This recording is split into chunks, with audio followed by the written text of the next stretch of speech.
Welcome to this video.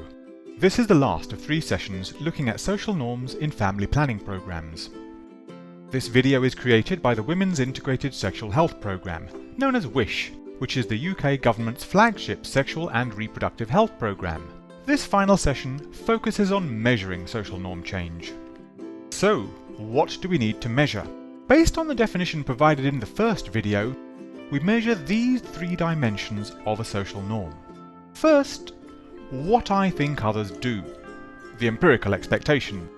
Second, what I think others expect me to do, the normative expectations. And third, any sanctions for breaching the norm. Imagine you're tracking social norms affecting modern family planning. You might ask people if they agree or disagree with the following statements. First, most women in my community do not use modern family planning. That's what I think others do. Second, most people in my community disapprove of women using modern family planning. That's what I think others expect me to do. And third, if people in my community found out that a woman was using modern family planning, they would criticize her. That's the sanctions for breaching the norm. Okay, let's have a go at writing some questions to track social norm change. Use the activity sheet provided for this exercise. First, choose a social norm that you want to shift in your programming. Then, write 3 statements, which could be used for agree-disagree questions in a survey. Your statements should address the dimensions described above. First, what I think others do. Second, what I think others expect me to do. And third, the sanctions for breaching the norm. Pause the video while you do this. How did you get on? Hopefully you can see it's not too difficult.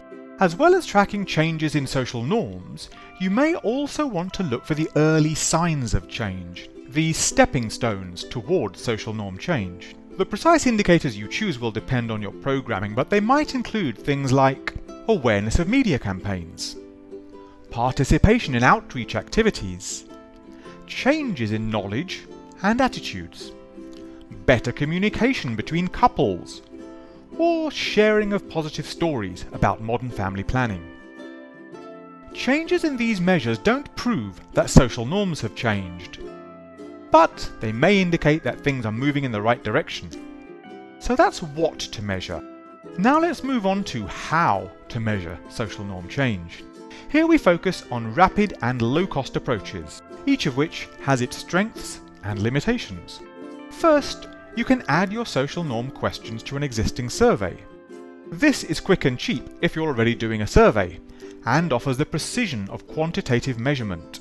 However, you do need 2 or 3 questions for each norm, and if you're tracking more than one norm, your questionnaire can quickly become long and complex. Second, you can use focus groups or key informant interviews. This is a good way to track change in specific groups such as users of your service. This can be easy to organise, and you can get an indication of change without baseline data.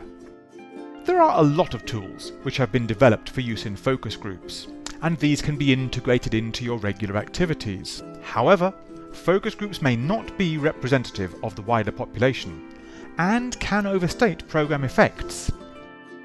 Third, vignettes. These are a popular method for tracking social norm change. A vignette is a short story told to participants, who are then asked to say how others in the story would react. Usually the story involves a character breaching a social norm to explore the sanctions and the strength of the norm. Vignettes are easy to understand and engaging, especially for younger people. You can use them in surveys, focus groups, or key informant interviews. But it takes time to develop the vignettes, and you need local knowledge to ensure the story is relevant and credible. Finally, you can use observation to identify the signs of social norm change. For example, how many men attend family planning sessions with their wives? Are there more open conversations about family planning between adolescents and older people? Are health professionals respectful of people with disabilities seeking family planning advice? Observation looks at what people do rather than what they claim to do. It can be integrated into regular monitoring and works well for programs with staff in the community.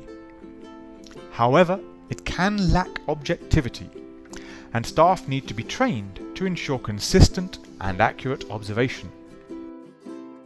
Consider the 4 approaches to measuring social norm change. Which one might work for your program? Are you already doing surveys or focus groups? Could you include social norm questions within your existing monitoring? Or do you have staff on the ground who could observe the signs of social norm change? Pause the video while you brainstorm with your team. Try to identify how you could integrate social norm measurement within your existing activities. This video has described what to measure when tracking social norm change and presented 4 low-cost and rapid approaches for doing this. There are lots of further resources you can look to for more detailed guidance on measuring social norm change.